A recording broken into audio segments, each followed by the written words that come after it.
America के ही हथियार से अब अमेरिका को करारा जवाब देने के लिए ईरान पूरी तरह तैयार है।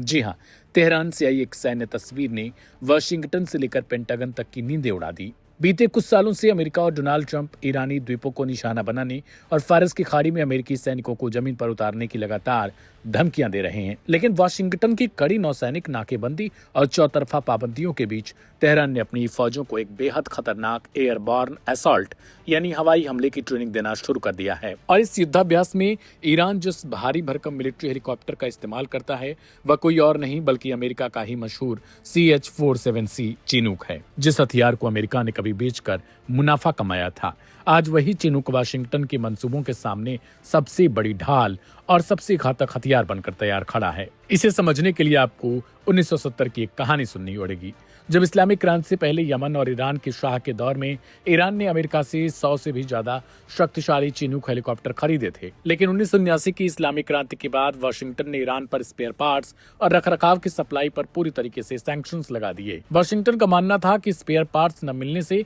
ये भारी भरकम अमेरिकी हेलीकॉप्टर जल्दी कबाड़ का ढेर बन जाएंगे। लेकिन ईरान ने अमेरिका के इस गुमान को मिट्टी में मिला दिया। डिफेंस इन्फ्लुएंसर शुजन पाल और एक्सपर्ट के हालिया दावों के मुताबिक 100 में से लगभग 20 चिनूक हेलीकॉप्टर आज भी ईरान के आसमान में पूरी तरीके से ऑपरेशनल है और हमलावर मोड में है। इससे पहले आपको बता दें कि जब मार्च और अप्रैल के महीने में इसराइल और अमेरिका ने संयुक्त हमले किए थे, उस दौरान इसराइल का दावा था कि उसने अमेरिकी चिनूक हेलीकॉप्टरों को ईरान में कूड़े का ढेर बना दिया है।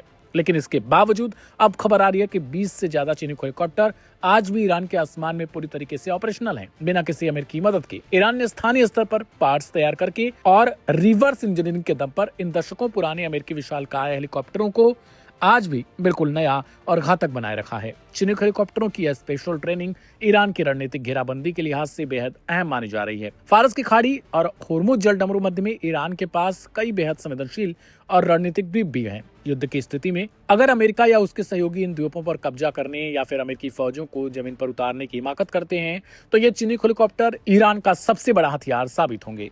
इन विशालकाय चिनूक के जरिए ईरान अपनी स्पेशल फोर्सेज और भारी सैन्य हथियारों को चंद मिनटों में फारस की खाड़ी के किसी भी द्वीप पर एयर ड्रॉप कर सकता है। यह युद्धाभ्यास दुनिया को एक साफ संदेश देता है कि असली सैन्य ताकत सिर्फ नए हथियार खरीदने में नहीं बल्कि वक्त आने पर भरोसेमंद प्लेटफॉर्म को ऑपरेशनल रखकर दुश्मन की धज्जियां उड़ाने में होती है। दशकों पुरानी अमेरिकी तकनीक से ही अमेरिका के खिलाफ जंग की यह तैयारी वाशिंगटन की युद्ध नीतियों पर भी एक बहुत बड़ा सवालिया निशान खड़ी करती है। ईरान ने यह साबित किया है कि पाबंदी और नाकेबंदी के बावजूद अपनी संप्रभुता और सीमाओं की रक्षा के लिए वह किसी भी हद तक जा सकता है। जिस चिनूक को कभी अमेरिका ने अपनी ताकत के गुरूर में बेचा था, आज वही चिनूक फारस की खाड़ी में अमेरिकी मंसूबों के लिए सबसे बड़ा दुश्मन बन चुका है।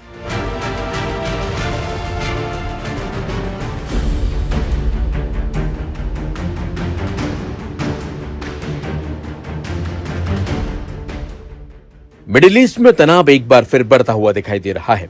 ईरान ने अमेरिका और इजराइल को कड़ी चेतावनी दी है। ईरान के सुप्रीम नेशनल सिक्योरिटी काउंसिल के सचिव मेजर जनरल मोहसेन रज़ाई ने कहा है कि अगर अमेरिका ने ईरान की कथित नाकेबंदी और आर्थिक दबाव जारी रखा तो हालात एक भीषण युद्ध की तरफ बढ़ सकते हैं। उन्होंने यह भी चेतावनी दी है कि ऐसी स्थिति में ईरान पूरे क्षेत्र में मौजूद अमेरिकी ठिकानों और उसके आर्थिक हितों को निशाना बना सकता है। ईरानी राज्य समाचार एजेंसी IRIB के मुताबिक अल मनार को दिए गए एक इंटरव्यू में मोहसेन रज़ाई ने इजरायली प्रधानमंत्री बेंजामिन नेतन्याहू को लेकर भी बेहद कड़ा बयान दिया। उन्होंने कहा कि अगर तनाव दोबारा बढ़ता है तो नेतन्याहू को इसके गंभीर परिणाम भुगतने पड़ेंगे। नेतन्याहू की नीतियों की वजह से इजरायल के लिए स्थिति लगातार मुश्किल होती जा रही है। ईरानी अधिकारी ने उन दावों को भी खारिज कर दिया जिसमें कहा गया था कि ईरान अमेरिकी राष्ट्रपति डोनाल्ड ट्रंप के बेटे को निशाना बनाने की साजिश रच रहा है। रज़ाई ने ऐसे आरोपों को गलत बताते हुए इसके लिए इजरायल को जिम्मेदार ठहराया। उनका आरोप है कि इस तरह की खबरों के जरिए ट्रंप पर दबाव बनाने और उन्हें डराने की कोशिश की जा रही है। ईरान की तरफ से यह बयान ऐसे समय में आया है जब तेहरान और वॉशिंगटन के बीच पहले से कई मुद्दों को लेकर तनाव बना हुआ है। आर्थिक प्रतिबंधों और दबाव की रणनीति को लेकर दोनों देशों के बीच टकराव लगातार बढ़ रहा है। मोहसेन रज़ाई ने लेबनान को लेकर भी इजरायल को चेतावनी दी। उन्होंने कहा कि लेबनान में इजरायल की ओर से कोई नया कदम उठाया गया तो उसका जवाब दिया जाएगा। ईरानी अधिकारी ने दावा किया है कि अगर संघर्ष दोबारा शुरू होता है तो ईरान पिछले युद्धों की तुलना में अलग तरीके से जवाब देने के लिए तैयार खड़ा है। यानी ईरान का संदेश साफ है कि अगर सैन्य तनाव दोबारा बढ़ा तो संघर्ष केवल ईरान और इजराइल तक सीमित नहीं रहेगा, बल्कि पूरे क्षेत्र में इसका असर साफ साफ दिखाई दे सकता है।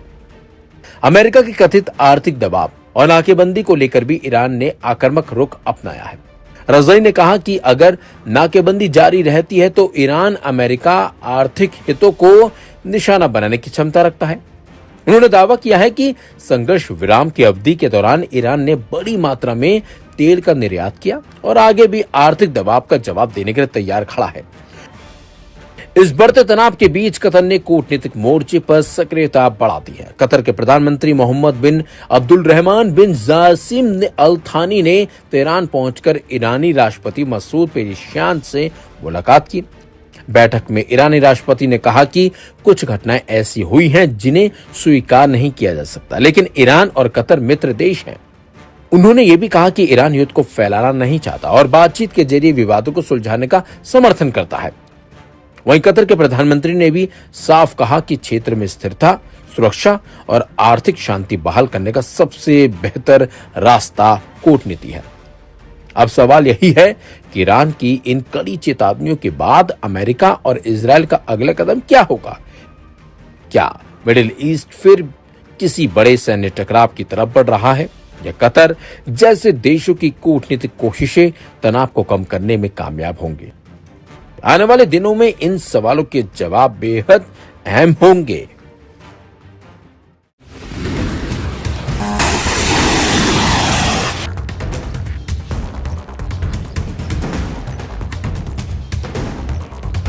ईरान को झुकाने के लिए हर हथकंडा अपनाने वाले अमेरिकी राष्ट्रपति डोनाल्ड ट्रंप को बड़ा झटका तब लगा जब चीन ने अमेरिका के एक तरफा प्रतिबंधों को मानने से साफ तौर पर इनकार कर दिया। अब चीन के इस कड़े रुख पर ईरान ने ऐसा बयान दिया है जिसे सुनकर वाशिंगटन के सत्ता के गलियारे हैरान रह गए हैं। ईरानी संसद के स्पीकर मोहम्मद बाकर गरीबाफ ने अमेरिकी दबाव को खारिज करने वाले चीन के सैद्धांतिक रुख का खुले दिल से स्वागत किया है। गरीबाफ ने सीधे वाशिंगटन को चुनौती देते हुए कहा कि ईरान और चीन के रिश्तों को आगे बढ़ाने के लिए किसी तीसरे देश या फिर अमेरिका की मंजूरी की रत्ती भर भी हमें जरूरत नहीं है। दरअसल अमेरिकी ट्रेजरी सचिव स्कॉट बेसेंट की ओर से ईरान पर ऑपरेशन इकोनॉमिक आउटकास्ट के तहत द्वितीयक प्रतिबंधों और नौसैनिक नाकेबंदी की धमकी दी गई थी। वाशिंगटन का दावा था कि इस दबाव के कारण कई देश ईरान से व्यापार समेट रहे हैं।